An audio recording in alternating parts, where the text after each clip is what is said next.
Bordel! C'est quoi ce virus de mes deux? Tenyo! Kidoshi repique une crise! Son ordi, c'est ça? Qu'est-ce que tu veux que ça soit d'autre? Ah, il me pète les burnes, ce gamin. Même au 8e étage, on arrive à l'entendre. Je vais prendre ça, et je vais tout casser en même temps! Ah, je vous déteste! J'espère que t'as de quoi repayer le plancher. Tu sais que j'ai la gâchette facile. Ne m'effraie plus comme ça. Tu l'avais jamais faite, celle-là. Bon, c'est quoi comme virus, cette fois? Je sais pas. Même sur le Deep Web, y'en a pas des comme ça. J'ai des pop-up casse-burnes avec des pubs qui me proposent d'avoir un gros calibre en échange de mon âme. S'il te plaît, fais quelque chose. J'ai beau être sa conscience tranquille, j'arrive pas à le calmer. Ça m'ébrise. Je peux pas bosser tranquille avec ça. Laisse-moi faire, je vais y jeter un œil. Toi, t'y connais rien en ordina... Quoi? Koubé! Je suis là, Kido! Comment t'es entré là-dedans? On s'en branle de savoir comment j'ai fait. L'essentiel, c'est le résultat. De cette manière, je devrais pouvoir traiter ton problème à la source. Surveille Gaufrette en attendant mon retour, s'il te plaît. Ah ouais, ton ver de terre. D'accord, je vois. T'es infecté par Spamton. Spamton? C'est quoi encore ce nom de merde? Vu que tu détestes les jeux vidéo, je vais te faire un topo. Spamton G. Spamton est un boss caché dans le chapitre 2 de Deltarune. C'est un commercial véreux qu'on trouve dans une ruelle, caché dans une poubelle. Ces bandes de dialogue sont écrites comme des messages de spam qu'on peut retrouver dans nos boîtes mail, et il s'exprime de manière assez impulsive et irritante. Un peu comme les démarcheurs téléphoniques qui me spamment d'appels pour souscrire à un nouveau forfait mobile. Arrêtez de m'appeler! Ce qui explique le fait qu'on le rencontre dans une poubelle parce que, les spams, c'est poubelle. D'ailleurs, son nom veut littéralement dire une tonne de spam. Et bon, ça c'était facile à déduire. Sa catchphrase favorite est Now's your chance to be a big shot. Big shot traduit gros calibre dans la fantrad FR. Via ce terme, il fait référence au vendeur qui commence à partir de rien avant de devenir influent. Ou alors il parle de ce qu'il a entre les... voilà. Il ponctue très souvent ses fins de phrases par le terme Hyperlink Blocked lorsqu'il cherche à nous vendre quelque chose, en référence aux liens frauduleux qui pullulent les spams qui ont pour but de nous refourguer un virus. Un peu comme la 200 de faux mails de placement de produits que je reçois très souvent, les points CZ des compagnies, je vous jure, les niquez vos yens! Spamton est d'ailleurs le seul personnage majeur de son chapitre à n'être rencontré que par Chris au début, contrairement à Jivel dans le chapitre 1 qui est rencontré par toute l'équipe des Lumiéreux. Chris est également le seul à pouvoir rentrer dans sa boutique qui est située dans une déchetterie. Ses articles changent constamment de prix toutes les demi-secondes, comme toute bonne arnaque qui se respecte. Même si on peut techniquement acheter tous ces objets avec 0 chromeur, mais il faut avoir des réflexes. Après bon, vu ce qu'on peut acheter, un Keigen, du poison, une épée cassée et un nœud pape effiloché, mieux vaut économiser, Ah oui, et pour ceux qui se demanderaient qu'est-ce que c'est un chromeur, vous cassez pas la tête, c'est juste comme ça que Spamton appelle l'argent. Comme c'est intéressant. Dit comme ça, Spamton, ça a juste l'air d'être un simple commercial de porte-à-porte un peu pète-burne qui fait tout pour sortir un salaire, et franchement, pour qu'il ait fini dans les poubelles, c'est que ça devait pas super bien se passer, Mais ça ne l'a pas empêché d'ouvrir son propre commerce dans notre monde avec le site Spamton Sweepstakes. Regardez dans cette vidéo comme il est BG notre Spamton. Hey, Annie! It's me, Spamton. Hey, Aussi Spamton. beau qu'en vrai.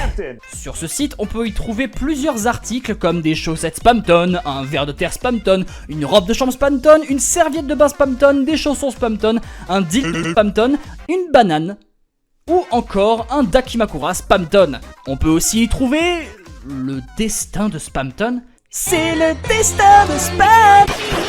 Ta gueule! Ferme ta putain de gueule! Bon, qu'est-ce que c'est que ça? Spamton, t'en as pas marre de celui-là? Pourquoi c'est lui qui récupère tous les odeurs? Pourquoi doit-il être si spécial? Il n'était pas mieux que nous. Qu'en penses-tu? Achetons le silence de Spamton. Pour toujours. Sortons-le de cet endroit pour de bon. Tu ne crois pas que quelqu'un d'autre mérite d'être sous le feu des projecteurs? Ou doit-il rester libre?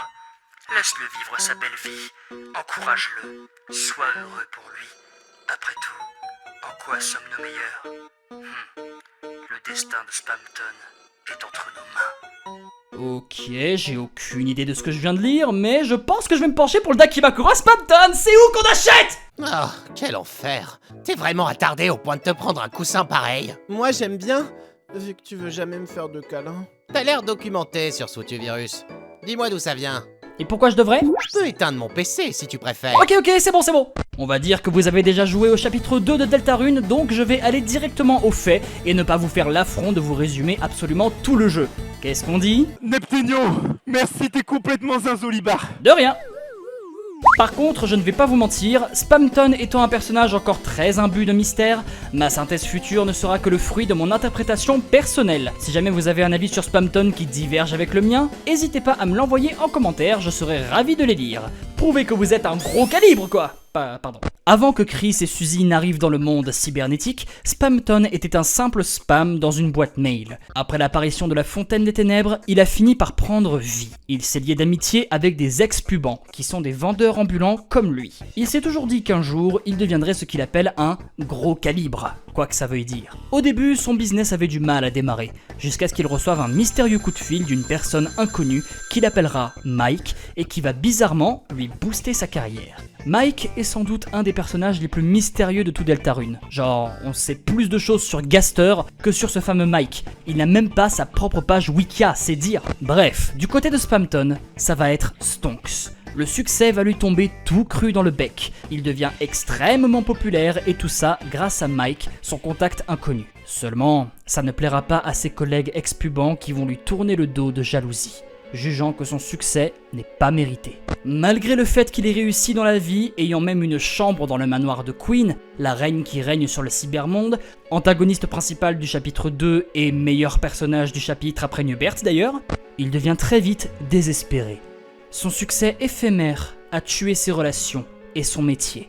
En effet, dans le monde cruel de la vente de porte-à-porte et du démarchage téléphonique, la concurrence du domaine est de mise.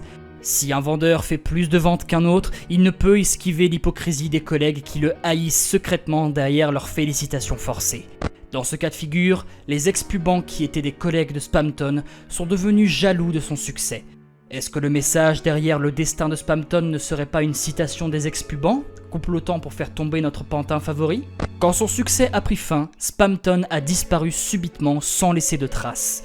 Enfin, si. Dans sa chambre du manoir de Queen, il laissera son téléphone pendre du fil. Un personnage venu prendre des nouvelles de Spamton le découvrit et quand il mit le combiné à l'oreille, il n'entendit que des bruits parasites. Mike aurait-il disparu lui aussi? Une chose qui est sûre, c'est que la disparition de Spamton a forcément une raison. Dans notre cas, on le sait, il ne voulait pas se retrouver démuni et abandonné. Il va partir en quête d'un renouveau. Si j'avais déjà tout ce que je voulais, j'en aurais rien à secouer de la vie des gens. C'est une lavette, ce virus. Non, c'est bien. Il se repose pas sur ses lauriers. Il a de nouvelles ambitions. Exactement, Rocky. Bon alors, c'est quoi ces nouvelles ambitions? Accouche et débarrasse-moi de ce virus! Spamton n'est pas qu'un simple virus sur ton PC pourri, Kido. Il est encore trop mystérieux pour vraiment faire une synthèse développée, mais on peut déjà conclure que notre cher Spamton est prêt à tout pour se renouveler et faire face à ses problèmes. Et pour ça, il aura besoin de Chris, ou plutôt de vous, parce qu'il faut pas oublier que, jeu de Toby Fox oblige, le joueur a aussi sa part de responsabilité dans le récit. Avant de rencontrer Chris, Spamton a été éjecté du manoir de Queen, laissant son téléphone pendre du fil, comme dit précédemment. Des théories stipulent que Spamton est de nouveau entré en contact avec Mike, qui lui a proposé un nouveau plan pour devenir populaire. La machine Neo. Bingo! Voilà son potentiel renouveau. Problème, cette machine est terrée quelque part dans le sous-sol du manoir de Queen, duquel notre cher spéculateur a été expulsé. D'ailleurs, Swatch, le gérant du café, nous apprend que la machine Neo a été créée à partir du rêve d'un lumiéreux et qu'il a contribué à sa fabrication. Le lumiéreux en question aurait insufflé la machine avec de l'espoir, lui ayant donné une force incommensurable. Sauf que la machine s'est révélée inutilisable avant d'être envoyée dans le sous-sol du manoir. Swatch est également au courant que Spamton connaît l'existence de cette machine et qu'il serait capable de l'utiliser à des fins très discutables. En sachant que l'espoir dont la machine est imprégnée est une force difficile à contrôler pour les monstres si on se réfère au combat contre Azriel dans Undertale, imaginez les dégâts que notre vendeur pourrait causer. Bon, je sais que dans Undertale c'était de la détermination et pas de l'espoir, mais bon, ça reste une force humaine, donc difficile à contrôler pour les monstres. Mais Spamton s'en fiche, il veut à tout prix réaliser son rêve en obtenant cette arme. Il essaiera plusieurs méthodes afin de se faufiler dans le manoir. Il a essayé de se déguiser en Swatch, le gérant du café, il a essayé de demander de l'aide au Sweet Cakes pour qu'il s'infiltre à sa place, sans succès. Il a aussi essayé de coucher avec la Task Manager. Ça parle de cul, j'ai pas rêvé. C'était une blague, c'était pour voir si vous suiviez. Non, débranche pas! Aucune de ces méthodes ne fonctionneront, sauf une. Sa rencontre avec Chris va tout changer. Spamton voit là une nouvelle opportunité d'obtenir ce qu'il veut. Il va exploiter notre protagoniste jusqu'à réussir à s'infiltrer dans le manoir de Queen et obtenir la fameuse machine Neo. Après leur première rencontre, Chris va interroger Spamton sur son vécu, et si tu as l'audace de lui parler de la notion d'ami, il va soudainement crier à Chris « Moi, des amis Chris, toi et moi sommes déjà... Demande d'amis acceptée. On a besoin de personne d'autre. Nous n'avons pas besoin de Mike. Mike? Chris, ne crois pas. Tout ce que tu vois à la télé. Cet homme est un criminel, je te dis. Un criminel. !» Visiblement, il a l'air de détester Mike plus que n'importe qui. Spamton a l'air de vouloir prouver qu'il est capable de se débrouiller seul. La notion d'ami n'a plus l'air d'exister dans l'esprit de Spamton. Mais alors, pourquoi nous considère-t-il comme un ami? Les sonneries de téléphone répétitifs dans son repère ne seraient-ils donc pas des appels de Mike qu'il ignore volontairement?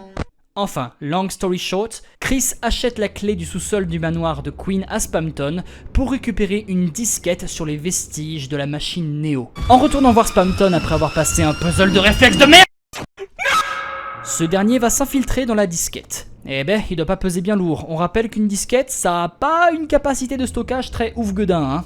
Y a pas meilleure preuve pour montrer que Spamton avait besoin de renouveau. On insère la disquette de Spamton dans la machine Neo et...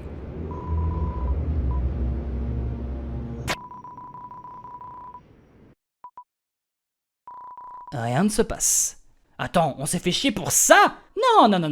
Spamton Neo apparaît devant Chris, fier de sa transformation. Il a réussi, il est devenu un gros calibre. Ou peut-être pas. Il jubile devant Chris avec son objectif accompli, mais son comportement a changé. Il est devenu non seulement plus puissant, mais visiblement plus cruel. Spamton veut l'âme de Chris. Il nous a trahis. Il a l'air d'être en pleine vengeance personnelle. Ayant déjà été trahi auparavant par un ami, il décide de nous faire subir le même sort que lui. D'autant plus que les fils qui le retiennent le dérangent et pensent qu'en récupérant l'âme de notre personnage, il en sera libéré. Chris est bousculé, Spamton est prêt à l'achever. Soudain, nos partenaires Suzy et Ralsei viennent à la rescousse de Chris. Aux grandes dames de Spamton qui pensaient que Chris avait aussi été abandonné comme lui. Le châtiment que ce dernier avait réservé à notre personnage va se voir transformé en punition collective. Le combat contre le nouveau Spamton débute.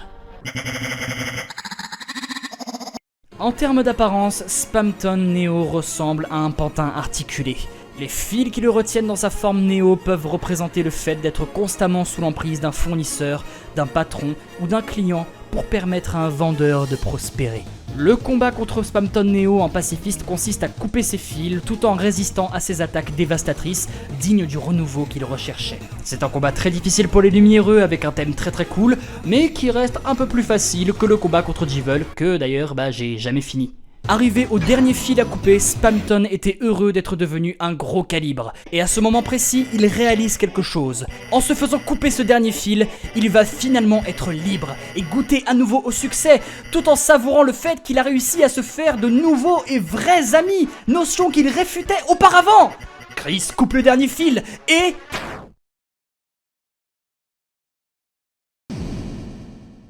Spamton tombe, inerte et morne. À la fin du combat, Spamton se rend compte qu'il n'était bon qu'à être un énième réceptacle pour un succès éphémère de commercial. Il peut rien être d'autre qu'une coquille vide, sans aucune âme. Malgré sa course au succès et ses tentatives désespérées de se renouveler, le destin de Spamton était scellé dès le départ. Il ne pouvait rien faire d'autre que dépendre de quelqu'un et prendre ce qu'il y avait à prendre jusqu'à son échec total. Il ne parle même plus comme un spam. Il parle normalement, comme un vrai petit garçon. Quelque part, est-ce que Spamton a été libéré de sa condition de marionnette? Non, pas tant que ça. Parce qu'au final, il rejoint votre inventaire pour ne devenir qu'un simple trésor. La différence majeure que Chris avait par rapport à Spamton, c'est qu'il avait des amis sur qui il pouvait compter. Alors que Spamton n'avait que Mike, dont il ne connaissait que la voix, et par qui il a fini par être abandonné. De la même manière qu'il a été abandonné par l'inconnu du téléphone, il ne peut devenir personne sans appui supérieur à lui. S'il n'est pas contrôlé comme un pantin, s'il ne se sert pas d'intermédiaire dans ses ventes, il ne peut pas prospérer en tant que vendeur de gros calibre comme il le souhaite. Au fond, Spamton n'est qu'un pantin. Finalement, il est comme notre personnage, un réceptacle qui ne peut pas choisir ce qu'il veut être. Car oui, il ne faut pas oublier une des morales principales du jeu, personne ne peut choisir qui il veut être. Spamton est un pantin qui avait beaucoup d'ambition, parti à la poubelle, tel le spam qu'il est. T'es coriace pour un virus.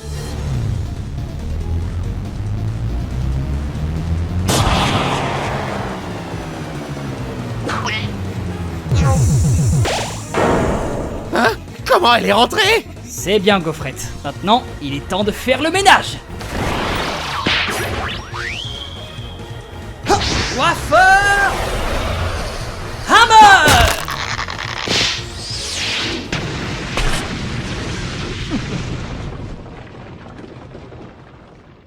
Allez, Cheesecake, c'est un boulot pour toi. Immobilise-le. Les liens de fromage de Cheesecake sont toujours aussi solides à ce que je vois. Allez, Gaufrette, il est temps de passer à table. Wafer Kiss. Yes! Il a réussi! Ah, eh ben, c'était pas un virus de petite mégère. Sacrée histoire, mais bas les couilles, mon PC est sauvé. Hein? C'est quoi ça encore? Bonjour, je suis Spammy, votre conseiller virtuel. Ravi de faire votre connaissance. Quel con! Au lieu de dégager le virus, il l'a transformé! Si vous souhaitez faire une vérification de vos clés de série pour vos logiciels, merci de me le demander en commençant par la phrase « Ok Spammy ». Mais de quoi tu parles? Je craque tous mes logiciels! Les clés de série, c'est pour les crétins! Votre déclaration semble prouver que vous êtes dans l'illégalité. Votre position vient d'être triangulée par la police locale. Oh merde. Salut Douglas. Ah, bon, comme d'hab. Bon séjour en HP, Kido. Encore? Mais c'est pas possible! Tu kiffes te faire péter la rondelle sous les douches, ma parole! La ferme, ma mouchion! T'inquiète pas, Kido est malin et il connaît beaucoup de monde en HP. Il va s'évader comme d'hab. Dis, Tenyo, pourquoi t'aides pas Kidoshi en paralysant les keufs avec Gaufrette? C'est comme avec l'archéus sexuel de la dernière fois. Parce que Gaufrette n'a rien à y gagner. Comment ça? Chaque métanoïa qu'on fait subir à nos sujets doivent être rentables. Si elle n'y trouve pas de quoi manger, Gaufrette ne peut pas devenir plus forte.